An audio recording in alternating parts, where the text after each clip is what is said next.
So we're going to give you this one thing. If you do this every single day, you'll have the best year of your life. You heard it here first. And every year after too, if you keep doing it.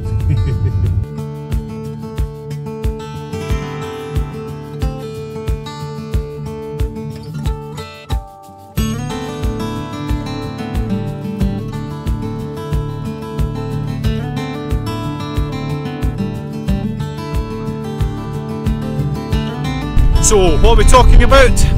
Journaling. It's all about getting the thoughts out your head and onto paper.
So journaling is a very powerful tool.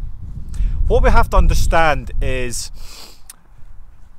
the things that drive life, that drives change, and ultimately the reality that you experience. The thing that drives that is feelings and emotions.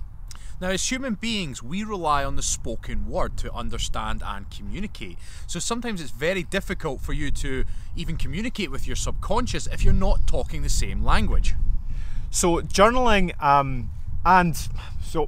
journaling can be a very good way of trying to make sense of your feelings and emotions and trying to communicate, trying to translate. It's almost like you're speaking a different language. So the better you get at translating these feelings and emotions into words, the better you are at understanding them. Think of journaling as an adapter. Think of like if you were traveling somewhere and you needed a different power adapter.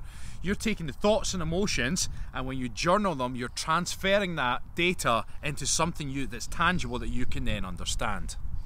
So when you're experiencing these feelings and emotions, you try and make sense of them, try and get them out of your head.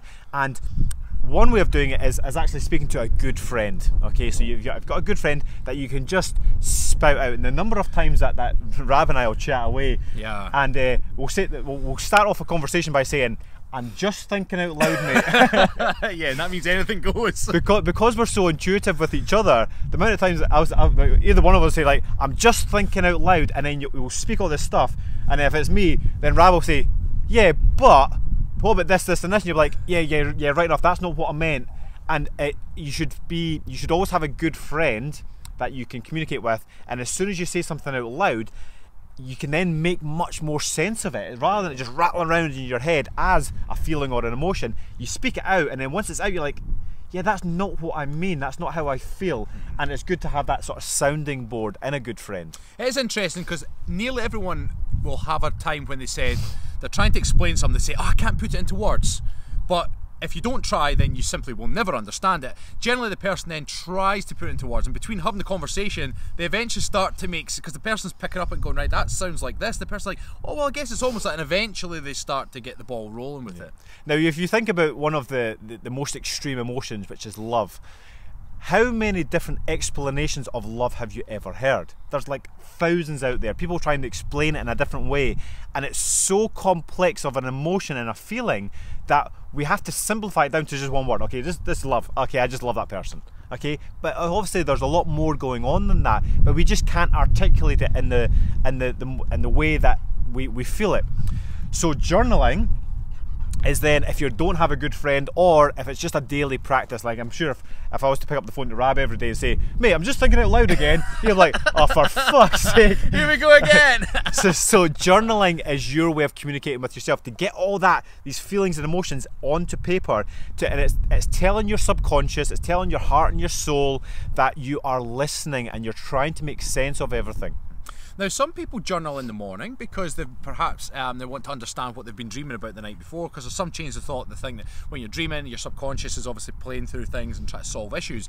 So sometimes people get up in the morning and like to do their journaling first thing so they can make sense of what they've thought through the night before. Other people like to do it at the end of their day and try and make sense of what they've experienced that day and how they've been feeling.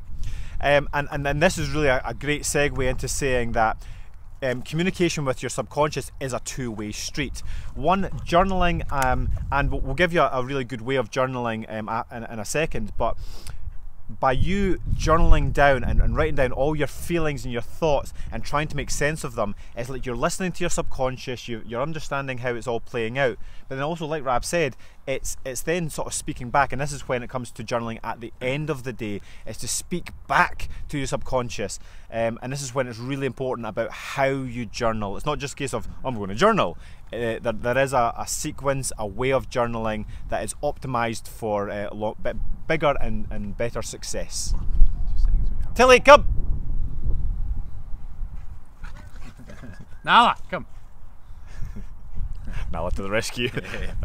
Now, journaling 101, get yourself a nice journal. So Stephen has got a bloody beautiful one. So take pride in it.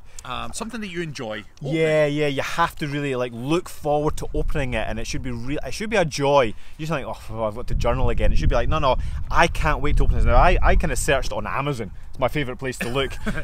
No advert.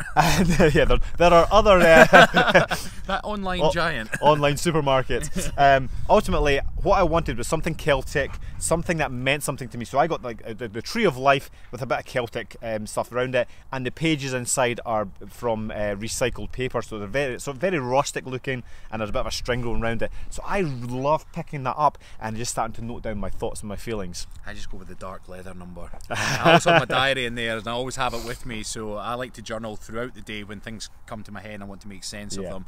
So I like the wee black number. Which is also that kind of second point of it should be convenient. Yeah. You know, keeping your journal somewhere that you can just pick it up and start writing away.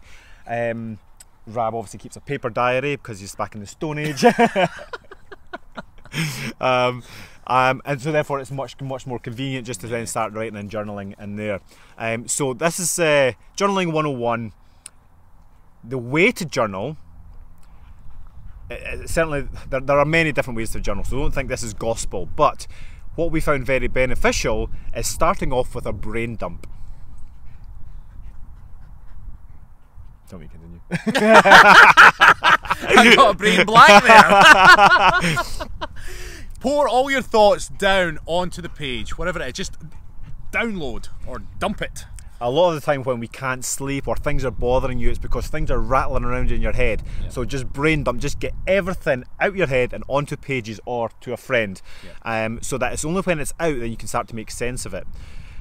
Once it is all out, then you want to look at it and say, right, are there any negative points in there? And you start unpacking. When you find a negative point, have a look at it and think, right, how can I unpack that and understand it? And then actively put a score through that negative thought. Once it's down on paper, actively put a score through it, and that's your way of telling your subconscious that you're done with those thoughts. You're done with the negative thoughts, and you can move on to more positive things. Then you'll have your list of your positives left on the page, which is very shiny. Yeah. And I always like to think it's great to finish with your gratitude journal. So just 3 things.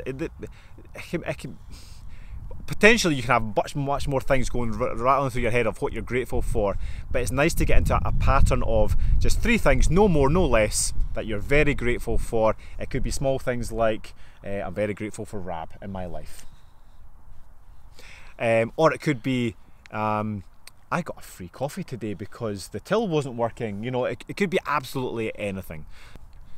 So by being grateful and writing down 3 things that you're grateful for every single day, it gets your brain in gear for being grateful for more things. And lo and behold, you will find out that more things come into your life that you can be grateful for. Laws of attraction.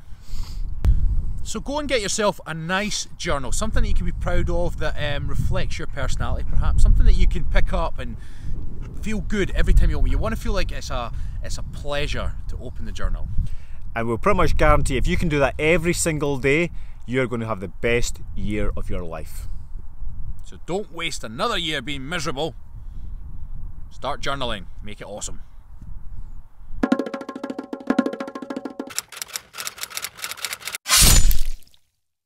I was just thinking earlier when you said, explain love.